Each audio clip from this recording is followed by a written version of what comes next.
Reciban un cordial saludo autoridades universitarias, invitados especiales, docentes, profesionales de la construcción, estudiantes y público en general.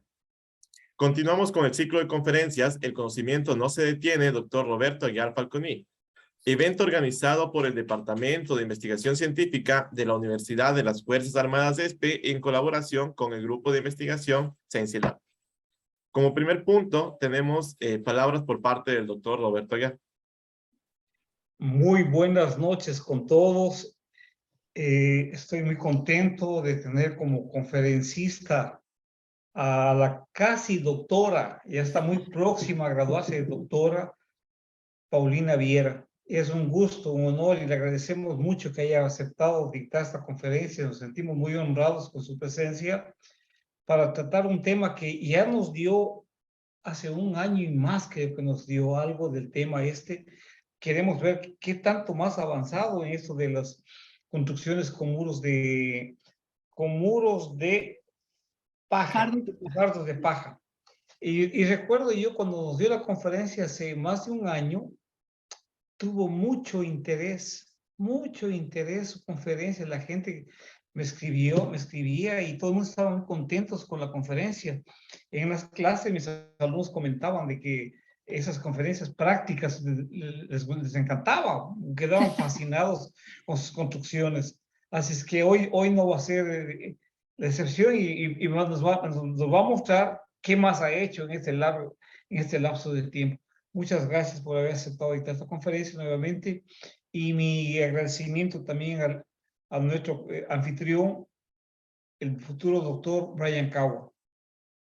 Muchas gracias, estimado doctor. Bueno, me avisan cuando pueda empezar. Ya, yo le confirmo, estimada doctora, estamos muy contentos de tenerla acá. Le damos la bienvenida a este ciclo de conferencias. Voy a leer un breve resumen de su hoja de vida. Es ingeniera civil desde hace 21 años, magíster en estructuras sismorresistentes desde hace 18 años, docente titular de la Facultad de Ingeniería y Ciencias Aplicadas de la Universidad Central del Ecuador desde hace 8 años y está cursando el doctorado en Ingeniería de la Construcción en la Universidad Politécnica de Valencia. Ha realizado varias publicaciones y conferencias respecto a la caracterización y uso de materiales de construcción sustentables y hoy tenemos el gusto de tenerla en este espacio.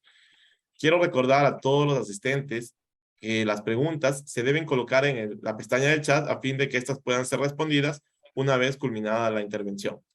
Estimada doctora Paulina Viera, otorgamos la palabra para su conferencia. Muchísimas gracias, estimado ingeniero. Permítame agradecerle a usted y al doctor Roberto Aguiar Falconi la oportunidad que me dan de dirigirme a su bien ganado público de este programa de conferencias que ya tiene bastante prestigio y aceptación entre las personas que hacemos academia y también entre las personas que hacen construcción y también las personas que hacen investigación respecto de materiales de construcción. Muchas gracias, estimado doctor. Usted ha sido mi maestro y mi inspiración para muchas de las cosas que yo hago. Esta noche quiero hablarles acerca de la evaluación térmica de una vivienda prototipo construida con muros de fardos de paja en Quito, Ecuador. Como dijo el doctor Aguiar, hace un año y medio yo ya les hablé acerca de las construcciones que se han hecho con fardos de paja, las primeras aquí en el Ecuador. Y estas construcciones están sirviendo de laboratorios vivos para hacer investigación no solo de las características estructurales de la vivienda, su respuesta estructural ante vibraciones, sino también de algo que yo considero tan o más importante que el tema del aspecto estructural, y es el tema de la eficiencia energética de los materiales con que se está construyendo. Esta noche quiero mostrarles esta tabla de contenidos. Vamos a abordar la problemática de qué es una vivienda adecuada, qué son las necesidades hídricas y energéticas de una vivienda, qué dice la normativa nacional respecto de esto y por qué la paja es un material alternativo. Vamos a hablar en metodología de la configuración de la vivienda prototipo, vamos a mostrar el proceso constructivo y qué instrumentación se hizo para tomar datos. y luego haremos una discusión de resultados y mostraremos conclusiones. Quiero empezar con una pregunta, y con una pregunta que nos atañe a todos los ingenieros civiles también, no solo a los arquitectos. ¿Qué es una vivienda adecuada? Y quiero empezar con este tema de la vivienda porque es la problemática mayor que tiene nuestro país. Es el déficit de vivienda tanto en la zona urbana como en la zona rural. Entonces, ¿qué es una vivienda adecuada? Nosotros tenemos que, según la ONU Habitat, una vivienda adecuada debe cumplir con varios parámetros. Entre los parámetros que debe cumplir, nosotros vamos a abordar el parámetro número 5, que es habitabilidad. Una vivienda tiene que ser habitable. A veces los ingenieros civiles, cuando estamos pensando en nuestros cálculos, dando solución a una estructura, perdemos un poco la visión de la concepción de la vivienda como tal.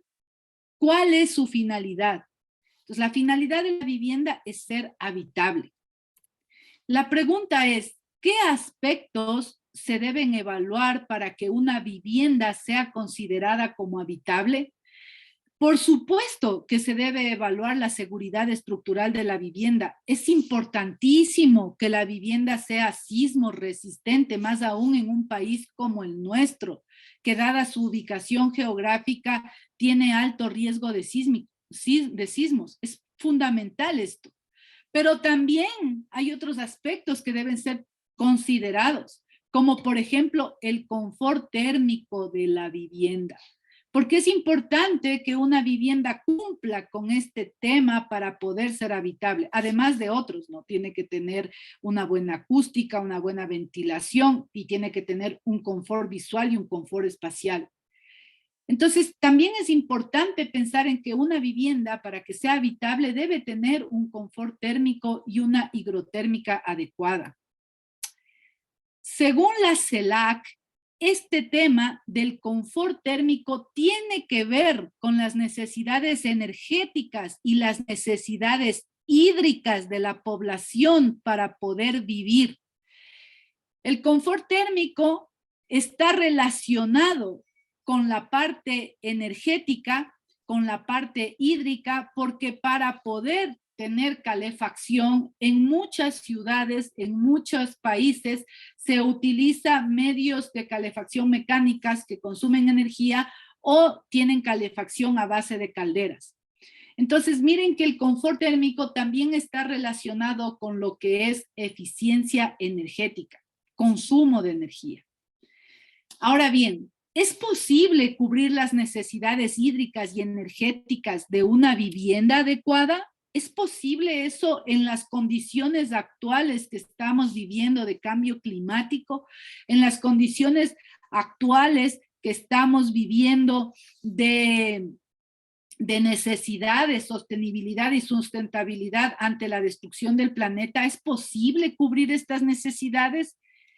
Ante esta pregunta viene una problemática. Y aquí en esta imagen que vemos aquí a la derecha es muy decidora. Esta gotita de agua que vemos aquí representa en escala toda el agua dulce que tiene el planeta Tierra. Sabiendo que solo el 3% del agua del planeta es dulce, solo el 3%. Y de este 3%, el 70% de agua dulce no está disponible para el consumo humano porque se encuentra congelada o en forma de nieve. El 40% de los seres humanos tienen problemas de escasez de agua. Ahora bien, ante esta problemática, ¿qué hacemos los constructores? En el 2012, un artículo publicado en la revista Nature, con fecha de publicación del 2018, en el 2012 se hizo una medición y nos dice que el 9% de las extracciones de agua de fuente natural destinada para el sector industrial se emplearon en la producción de concreto. Y ello significa que el 1.7% de las extracciones del recurso hídrico que se realizan en el mundo. O sea que si nosotros vemos esta gráfica de aquí, estamos viendo que en muchos de los casos para los constructores y diseñadores pesa más el cemento pesa más el hormigón que el planeta. Porque nosotros también como constructores, como ingenieros civiles, tenemos una responsabilidad con lo que está pasando ahora. A esto se suma una crisis energética. Nosotros tenemos que el 80% de energía consumida en el mundo viene de combustibles fósiles. 4.5 millones de muertes anuales, que representa el 3.3% del PIB mundial, se asocia con la contaminación proveniente de combustibles fósiles. El 40% de la energía mundial es consumida por edificios. Para el año 2025, este tipo de construcciones serán los mayores emisores de gases de efecto invernadero en el planeta. El 73% de consumo energético de hogares se dedica a la calefacción y climatización y a calentar agua. Entonces nosotros aquí quisiera hacer una panorámica, ¿no? ¿Qué es lo que estamos viendo? Estamos hablando de vivienda adecuada. Estamos hablando de los parámetros que debe cumplir una vivienda adecuada y entre ellas está el tema de confort térmico. Hemos visto que el confort térmico, según datos de la CELAC, está relacionado con las necesidades hídricas, el confort térmico de una vivienda, digo, ¿no? Está relacionado con las necesidades hídricas y con las necesidades energéticas. Ahora, para cubrir estas necesidades hídricas y energéticas de la vivienda sustentable, nos topamos o nos damos de frente con esta problemática tan grave que les estoy mostrando. Falta de agua y falta de energía. ¿Cómo entonces el sector de la construcción va a responder al tema de una vivienda energética, a una vivienda adecuada con esta problemática encima? ¿Qué está pasando en el Ecuador? En el Ecuador, el 35% de las construcciones para el año 2030 usarán sistemas de climatización activa. ¿Qué quiere decir? Que van a necesitar consumir energía eléctrica para climatizar sus hogares y tener una temperatura adecuada. 39.4% es el porcentaje de aumento de consumo eléctrico en el Ecuador entre el año 2009 y 2019. O sea, ¿qué quiero mostrarles con esto? Que el consumo de energía en nuestro país está al alza. En esta medición que se hizo, es una muestra entre el 2009 y 2019. 144.456 familias, hogares ecuatorianos, no pagaron a tiempo sus facturas en el año 2014. De ellos, el 76% presentaron retrasos entre 2 y 3 meses. Quiere decir aquí que no solo que el consumo energético en nuestro país está subiendo, no solo que para el año 2030 vamos a necesitar más energía para climatizar nuestros hogares, sino que aparte de todo eso estamos ya teniendo dificultades para que nuestra población pague sus facturas eléctricas. ¿Qué está pasando ahora en Europa, en España, en Alemania? Que la parte más vulnerable de la población requiere ayudas económicas estatales para poder pagar la climatización de sus hogares en verano y en invierno. Y eso ya no es un tema de lujo, sino es un tema de supervivencia, porque el calor es extremo y el frío también. Al respecto, en nuestro país se ha buscado una normativa de construcción que ayude a regular este tema de la eficiencia energética en las edificaciones. Nosotros tenemos que en el año 2011 tenemos la NEC capítulo 13, en donde habla de la eficiencia energética en la construcción en el Ecuador.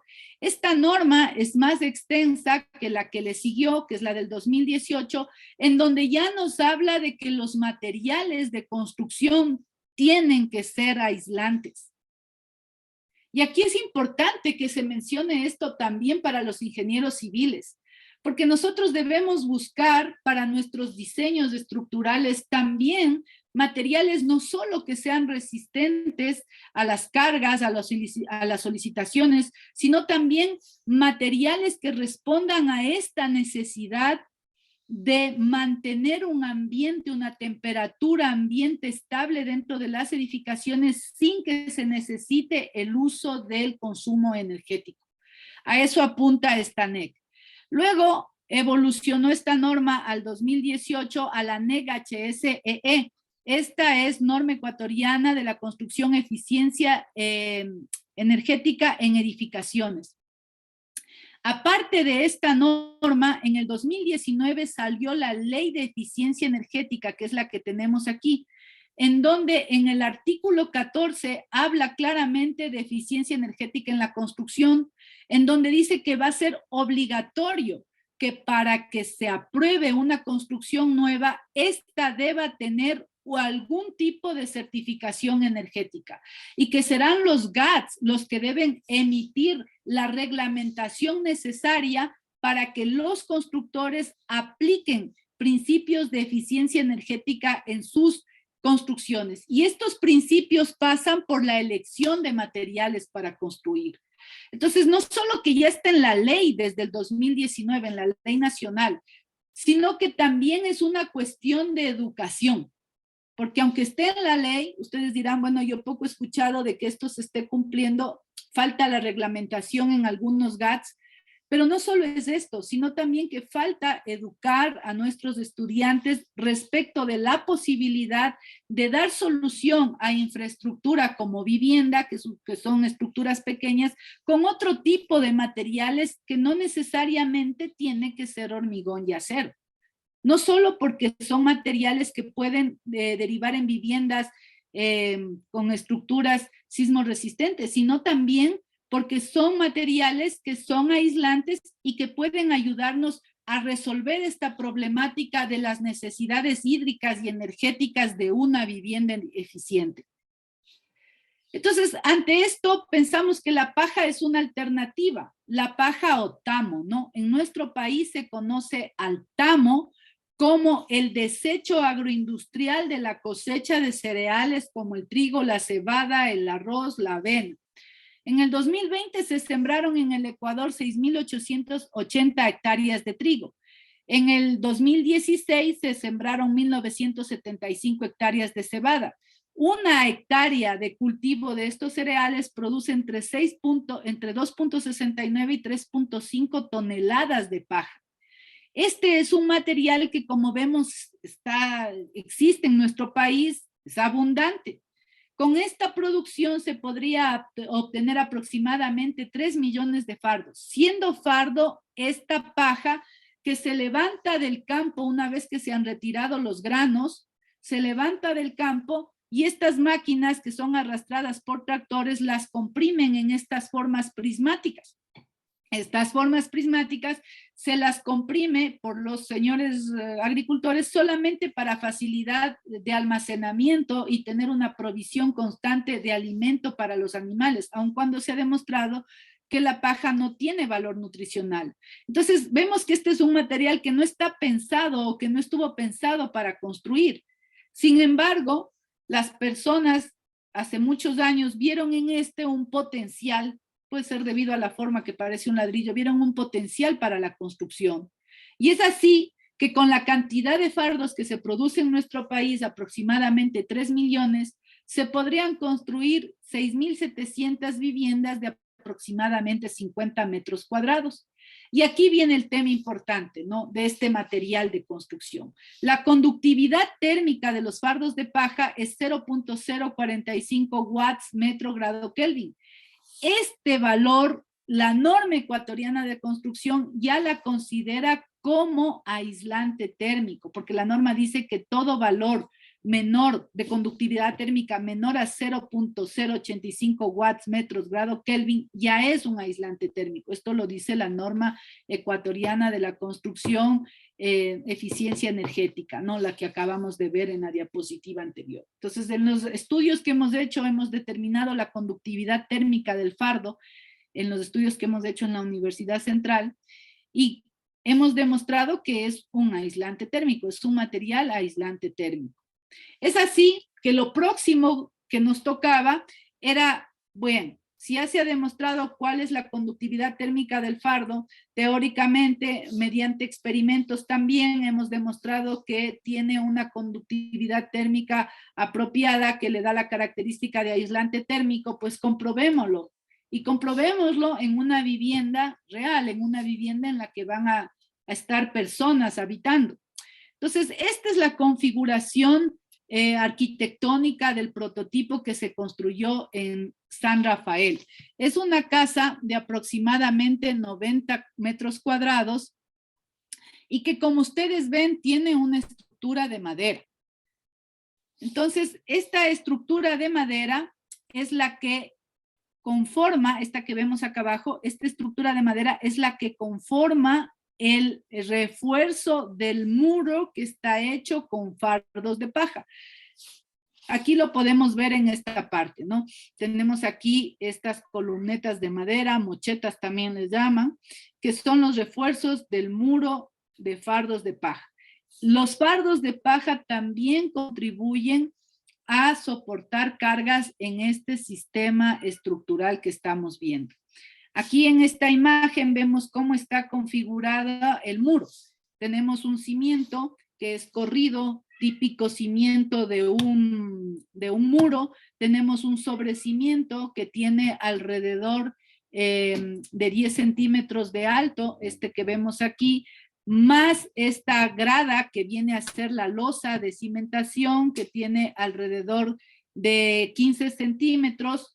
Tenemos 25 centímetros de alto, más un recubrimiento que se le colocó para llegar a los 30 centímetros de alto, que es lo que la norma ecuatoriana de la construcción NEC SE Vivienda recomienda como sobrecimiento para estructuras hechas con muros portantes de tierra, por ejemplo. Porque la NEC SE Vivienda habla también de que la tierra puede ser un material de construcción, habla de que el bareque también puede ser material de construcción, habla de que adobe también puede ser material de construcción. Ellos siempre hacen referencia para construcciones de tierra a la norma peruana de construcción. No habla de fardos de paja, pero nosotros tomamos como referencia esas recomendaciones al ser muro también esto, y al tener la paja un recubrimiento que es hecho de barro, este que vemos aquí. Tanto el acabado exterior como el acabado interior está conformado por capa de barro y luego una capa impermeabilizante de mortero de cal. Entonces, por esas razones, también se tomó en cuenta las recomendaciones de la NEC SE Vivienda para la elaboración de este prototipo. Pues aquí unas fotos de cómo se hizo la casa. Nosotros tenemos aquí la configuración interna de la vivienda, las mochetas de madera, que en realidad son unas escalerillas de madera que están tapadas o que tienen estas dos tapas que son de tableros de OSB. Dentro de esta escalerilla también hay paja, porque nosotros no queríamos que se formen puentes térmicos. Puentes térmicos significa materiales que tienen una mayor conductividad térmica y por donde se podría escapar el calor que se genera dentro de la vivienda, lo cual podría perjudicar el tema del confort térmico luego. Entonces, se tenía que aislar también la estructura. Entonces, dentro de estas columnetas, como les decía, hay una escalera que sirve para rigidizar el elemento, pero también hay paja. Hay paja que está dentro y luego se lo tapa con este tablero de OSB. Y aquí ya vemos la configuración de las paredes. Como vemos aquí, son muros hechos con fardos de paja. Y luego les hablaba del recubrimiento, ¿no es cierto? Que está hecho de varias capas. Una primera capa de barro, de arcilla, mezclado con arena y paja para minimizar el tema de fisuración por secado, y luego un mortero de cal para dar el terminado final. Además, se tiene que aislar el techo, porque no queremos que por el techo se escape el calor. Entonces, en el techo se tuvo que hacer estos compartimientos que vemos aquí con madera, donde estoy moviendo mi cursor, que se llenó con cal, con paja mojada con cal. Porque es importante decir que para que esta casa no sea susceptible a incendios, la paja suelta debe ser protegida con cal. Entonces se hizo un mortero muy suelto de cal y ahí se mojó la paja y cuando ésta se secó se lo colocó para aislar el techo. Ya hablaremos luego de la resistencia al fuego de las casas de fardos de paja. Se ha hecho varias pruebas en Chile, en Alemania, en donde se ha demostrado que el fardo de paja pasa la prueba F90 y hasta la prueba F120. ¿Qué significa? Que es capaz de resistir la exposición al fuego por más de 90 minutos sin arder, a fuego directo, ¿no? Lo mismo 90 minutos o 120 minutos también se ha hecho la prueba. Y la razón es que la paja está tan comprimida dentro del fardo que no hay oxígeno en el interior que permita la combustión. Entonces, dado que en el techo la paja no va a estar comprimida como en el fardo, sino suelta, había que darle esa protección recubriéndole con cal. Y luego se coloca este geotextil que tiene una propiedad higrotérmica que puede permitir que respire la casa, ¿no? Que no es una impermeabilización completa, que permite que salga el vapor de la casa para evitar que se acumule humedad dentro de la vivienda. Aquí una vista aérea del prototipo que se construyó en San Rafael, que esto es muy cerca de la gloriosa Universidad de las Fuerzas Armadas Este. Aquí tenemos las consideraciones bioclimáticas que se hicieron de la vivienda. Esta vivienda tiene alrededor de 106 metros cuadrados, tiene 6 ambientes, tiene una sala, un estudio, una sala que en realidad es sala, comedor, cocina, estudio, 2 dormitorios y 2 baños. Estas consideraciones bioclimáticas respecto de la casa y la posición del sol a las diferentes horas, yo no quiero ahondar mucho esto porque esto es un tema que hacen los arquitectos. Los arquitectos cuando hacen el diseño de sus proyectos, ellos para determinar cuál ubicación es mejor, toman en cuenta a qué horas va a dar el sol y en qué lados de la casa.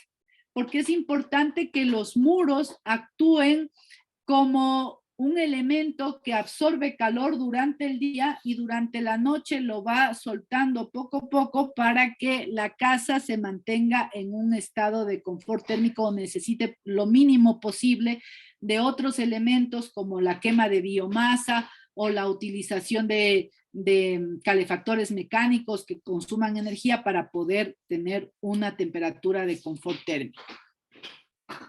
Aquí una fotografía de ya la casa terminada. Aquí estamos viendo los ambientes interiores. Este es el estudio, este es el corredor que conecta todas las habitaciones. Aquí tenemos un baño y aquí tenemos un dormitorio. En estos ambientes se colocó durante 7 días sensores de temperatura. Aquí tenemos los sensores de temperatura y sensores de humedad. Estos son los sensores que se ubicaron. Se colocó uno en la sala a una altura de 1.80 metros, en el estudio, en el dormitorio máster y en el jardín. Para tomar también, aquí está la del jardín, esta es la 6, para tomar también la temperatura exterior. Entonces, ¿cuál era el objetivo aquí? Tomar la temperatura interna de los diferentes ambientes de la vivienda y la temperatura exterior, para ver en realidad qué capacidad mismo de aislamiento tiene la paja respecto de las actividades que se hacen en una vivienda común. Aquí dentro vive una familia de 3 personas, padre, madre e hijo. Entonces, aquí el número de sensores que se ubicaron. Y aquí es importante, ¿no? Entonces, los resultados que se obtuvieron.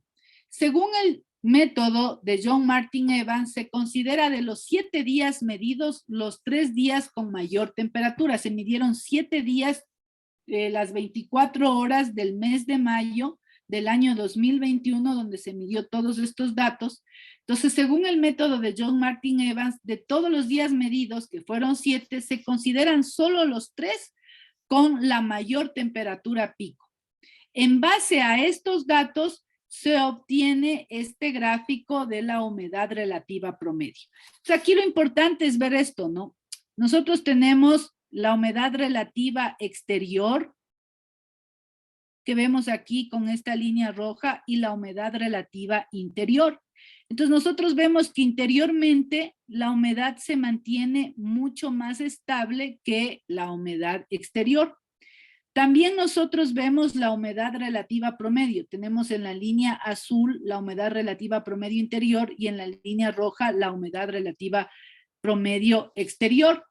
Entonces, como se observa en este gráfico, en este que estoy mostrando aquí, la humedad relativa promedio, tanto en el exterior como en el interior, permanecen en un rango semejante desde las 10:30 de la mañana hasta la 1:30 de la tarde aproximadamente, para este sector de Quito y para esa configuración arquitectónica que es la que tiene nuestro promedio. Obsérvese que el flujo de humedad relativa interna, o sea, la línea azul, permanece en un rango de 58% a un máximo de 70%. Esto quiere decir que la humedad que se encuentra en este ambiente está regulada por el comportamiento térmico de los muros. La variación de humedad relativa entre los ambientes exteriores e interiores es casi mínima en este lapso de tiempo, debido a que el volumen de aire, aquí en el tema de los ambientes interiores, a que el volumen de aire dentro de la casa está interconectado porque la altura del techo es más o menos de 1.5 metros y no tiene techos interiores en cada uno de los ambientes, que separen cada uno de los ambientes a excepción del baño. Nosotros aquí tenemos la temperatura promedio en los 3 días pico, tenemos la temperatura interior que como vemos se mantiene estable y la temperatura exterior que varía mucho más en lo que es temperaturas de tanto bajas como temperaturas altas. Aquí tenemos la temperatura promedio de los 3 días pico en los ambientes interiores. Vemos la sala, el estudio, el dormitorio, el baño. Y esta línea, que es la que más varía, es la temperatura exterior. Entonces, como vemos, las diferentes temperaturas internas de los diferentes ambientes se mantienen estables, no varían demasiado. Tenemos aquí en este gráfico, nosotros vemos que muestra los datos obtenidos de temperatura promedio en cada ambiente, donde tenemos variaciones de mayor amplitud entre el rango de las 12 a las 16 horas.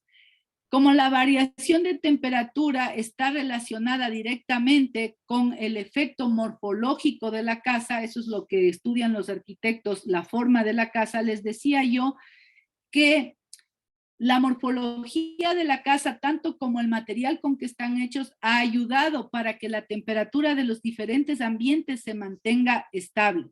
Y la morfología, les decía, tiene que ver con el techo alto y que este permite que haya un flujo de aire entre todos los ambientes de la casa.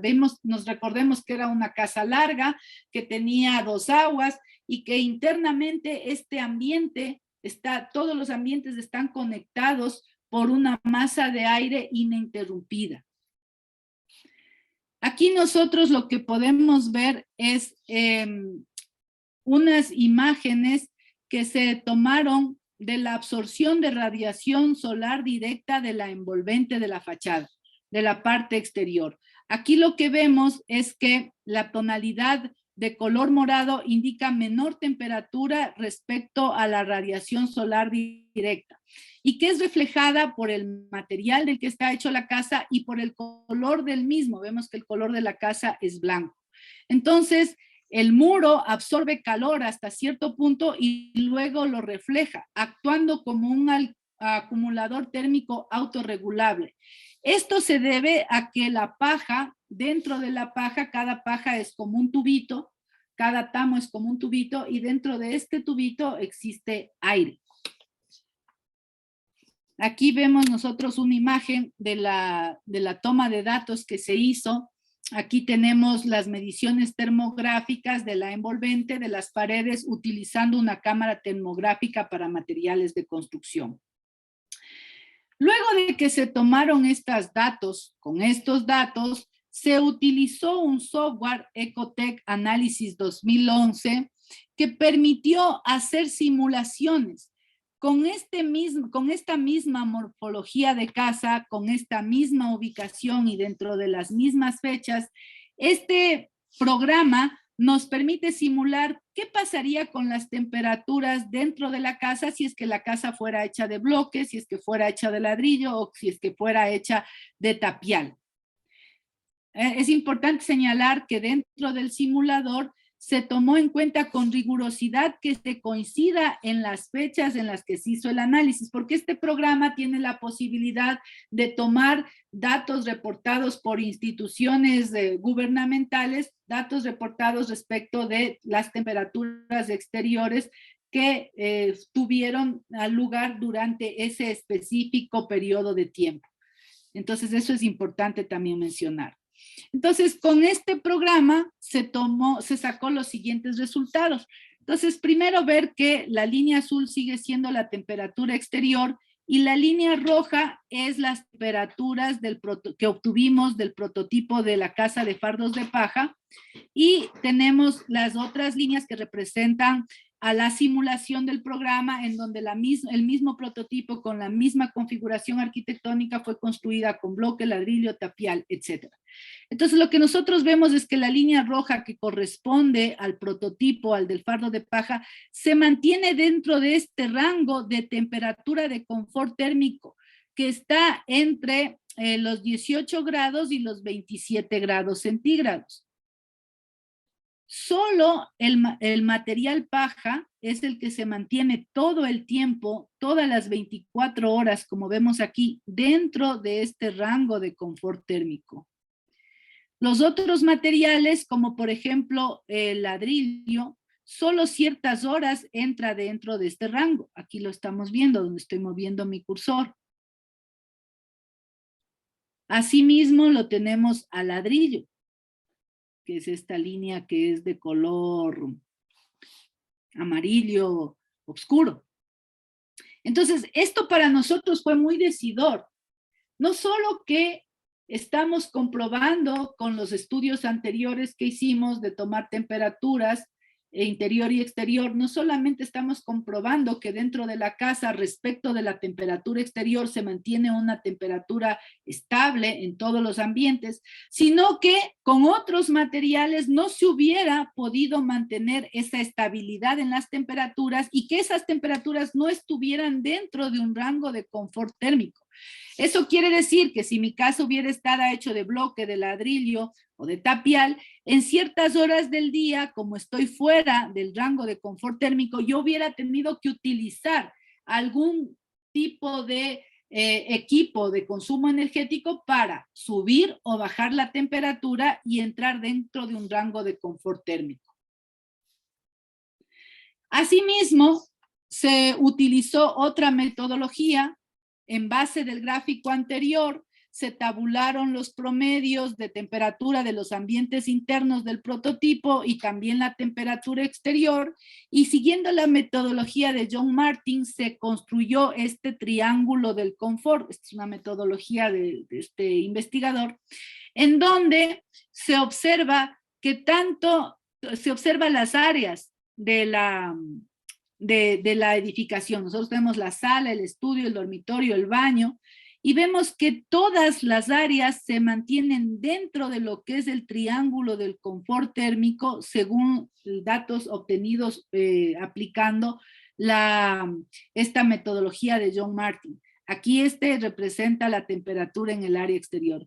Entonces quiere decir que todos los ambientes de la casa, prototipo construida con fardos de paja, según esta metodología, está dentro de lo que es el área de confort. Vemos que la sala es la que casi se sale del triángulo de confort térmico, y es porque la sala tiene grandes ventanales y a través del vidrio se escapa el calor, porque la paja, los muros de paja son mucho más aislantes que los vidrios. Es por eso que en Estados Unidos o en Europa las ventanas, para evitar este escape de calor, se hace con doble vidrio. Entonces tiene un vidrio, otro vidrio y en la mitad un colchón de aire que ayuda a aislar el ambiente.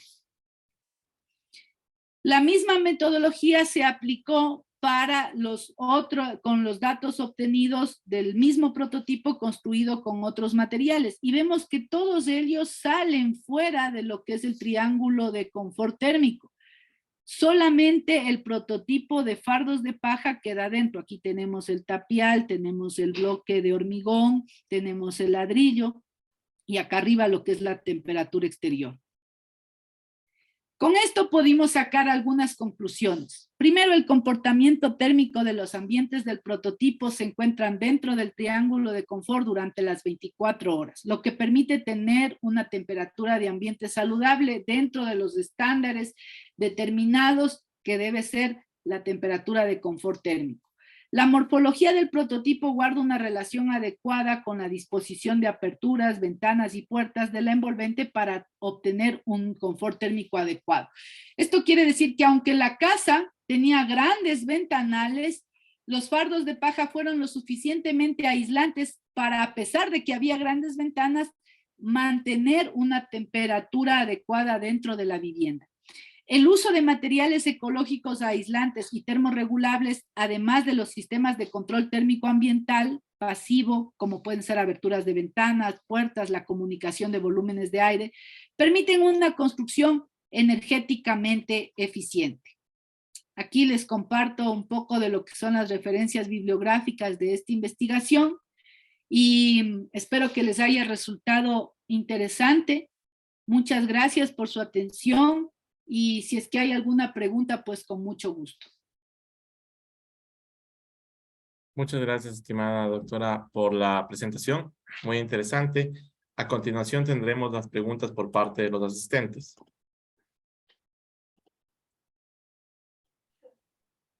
Bueno, la primera pregunta es, ¿existe alguna normativa ecuatoriana que regule la construcción con fardos de paja?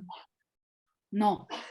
No existe ninguna normativa nacional que regule la construcción con fardos de paja. La NEG-SE Vivienda hace referencia a que si es que las luces no son mayores a 5 metros y la altura de la vivienda de entrepiso no es mayor, que se me va el valor, me parece que 2.50 metros y no se supera los 2 pisos de altura, nos permite construir con madera, con tapial, con adobe y con bareque, pero no hace referencia a la paja. Sin embargo, hay reglamentación internacional como el Código de Construcción de California, que en el capítulo 13 habla de los parámetros que deben ser considerados para construcciones con fardos de paja.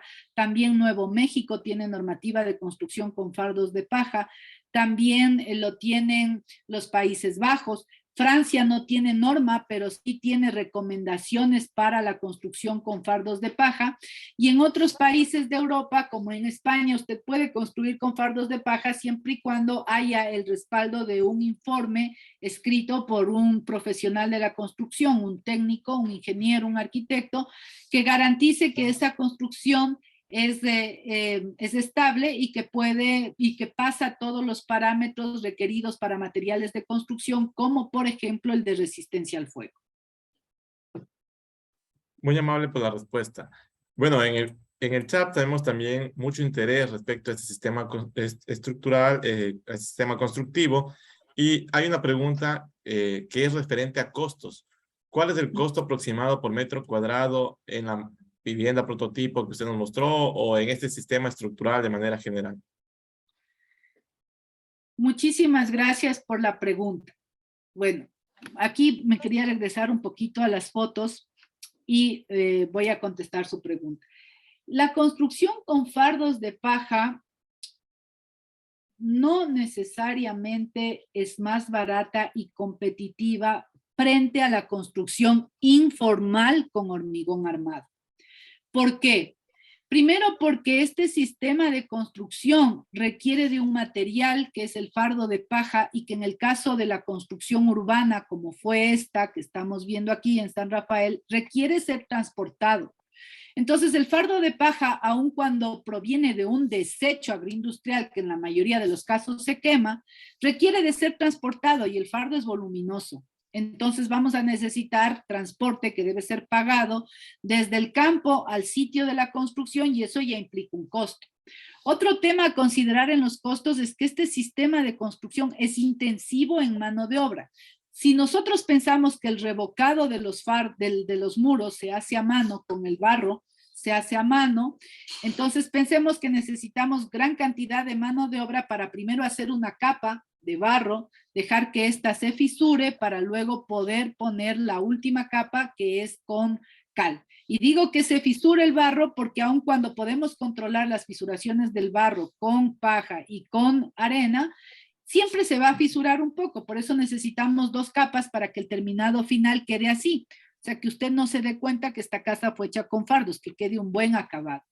Entonces, eso significa tiempo, y tiempo es costos. Otro tema es que voy a necesitar mano de obra especializada, mano de obra que sepa de este tipo de construcción. Y como esa mano de obra especializada todavía es escasa en nuestro país, vamos a requerir pagar un poco más que a otra gente que hay en abundancia en nuestro país y que cualquiera le puede construir una casa de bloques, una casa de ladrillos. Entonces, aquí la pregunta es, ¿cuánto cuesta? Si hablamos de valor monetario, el metro cuadrado de esta construcción está alrededor de 350 a 370 dólares el metro cuadrado de esta construcción que estamos viendo aquí. Y yo lo digo variable y no lo digo exacto porque hubo mano de obra que trabajó en esta construcción, que eran estudiantes que estaban aprendiendo la técnica y obvio no cobraron para participar en esta edificación. Y yo digo, hablemos de valor monetario, porque también podemos hablar de otro tipo de valores. Y el valor es que si esta construcción se hiciera en un entorno rural donde los fardos no tienen que ser transportados y donde se puede construir como se construía o como se sigue construyendo en ciertos sectores bajo la modalidad de minga, en donde ya la mano de obra es colaborativa, obvio que los costos monetarios bajan considerablemente. Otro tema también a tener en cuenta es que la construcción con fardos de paja es amigable para la autoconstrucción, lo que no lo es el hormigón armado, porque el hormigón tiene que tener una serie de consideraciones fundamentales, tanto en dosificación como en transporte, como en colocación, como en curado, para que alcance las resistencias requeridas por el diseñador estructural. En cambio, el fardo de paja, al ser, solo requiere que esté suficientemente comprimido en densidades de 90 a 120 kilogramos centímetro cúbico para que nosotros pensemos que es ya un material que puede ser utilizado y que no requiere de mayores cuidados para poder ser colocado dentro de los muros que ya están reforzados con la estructura de madera que les había mostrado, que es esta, ¿no? Esta de aquí, ya no se mueve mi cursor, esta de aquí. No sé si con eso le contesto. Sí, muy amable, realmente muy completa la respuesta. Podemos ver allí las imágenes, los acabados muy bonitos. Se ve una estructura sismo resistente, muy robusta también. Y Sí, en función... es robusta porque los muros son anchos. Y además que la paja es un material flexible que puede absorber o disipar la energía del sismo con su movimiento, sin necesidad de que llegue a un colapso. Muy amable. Con eso nos contesta la siguiente pregunta que también tuvimos en el chat. Respecto a la respuesta sísmica. Bueno, ya no hay más preguntas por parte de los asistentes. Yo quiero felicitarle, estimada doctora, por la presentación, por el trabajo también realizado involucrando a todos estos agentes, estudiantes, entre otros. Y doy paso a comentarios por parte del doctor Roberto Aguiar. Doctora Paulina Viera, felicitaciones, excelente su conferencia. Cada que le escucho, sí, yo también tengo la intención de los que preguntaron, ¿cuánto vale una casa de paja? ¿Cuánto vale? Y cuando usted dice está entre 350 y 370 dólares, digo, no está mucho, no está mucho. Y en mi mente tengo un terreno en Quito, bueno, ¿por qué no le digo a la doctora que se anime a construir también y lleva a sus alumnos o tenga su empresa para que nos hagan una casa de ese estilo, que se la ve bonita, se la ve muy bonita y qué bueno, y que sea abrigada, y que tanta cosa. Excelente la presentación.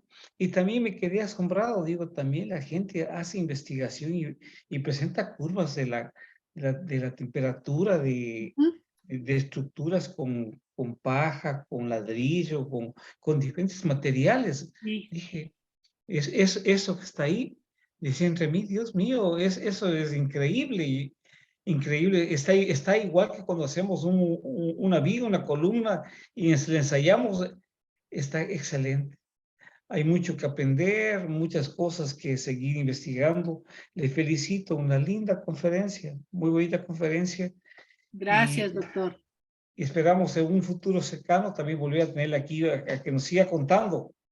Muy amable. Muchísimas gracias, mi estimado doctor, y solamente comentarle que de la experiencia de estas dos construcciones, los estudiantes de ingeniería civil que ya estaban en sus últimos semestres, crearon una constructora. Ellos ya hicieron una construcción en Baños, una construcción de un recinto turístico y una casa de 2 pisos en Riobamba, al pie del volcán Chimborazo, al pie del volcán Chimborazo, para una profesora de la UNACH, una profesora arquitecta que se interesó por este tema de la construcción con fardos de paja. Me contactó para que se pueda construir su casa y yo le referencié a mis alumnos para que ellos hagan este proceso constructivo y lo hagan. Es una casa bastante bonita. No sé, se me pasó ponerles una foto aquí de la casa esta de 2 pisos de fardos de paja.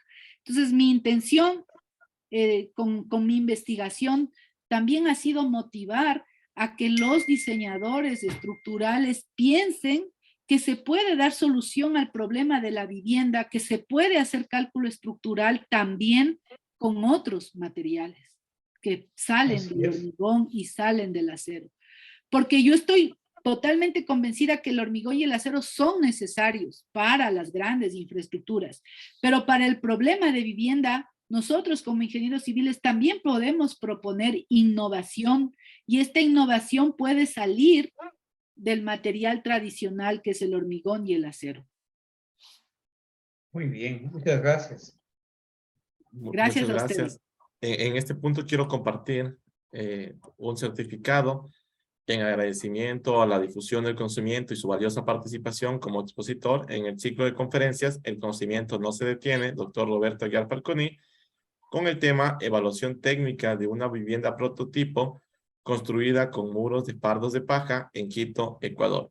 Firma, doctor Roberto Aguiar, organizador. También extendemos nuestras felicitaciones por todo este trabajo, por la capacitación tanto a los estudiantes como a estos constructores, a los trabajadores de la construcción en estos sistemas estructurales alternativos. Toda esta educación al final lo que va a hacer es disminuir los costos de construcción de este sistema y hacerlo accesible para que se difunda en el país. Le felicitamos y le auguramos el mayor de los éxitos en esta en su doctorado, en su defensa y también todo este proceso que ha llevado a cabo. Muchísimas gracias, les agradezco infinitamente. Gracias a todos por su asistencia y les reiteramos nuestra invitación todos los lunes a las 19 horas. Que tengan una buena noche. Hasta un próximo lunes. Gracias. Hasta la próxima.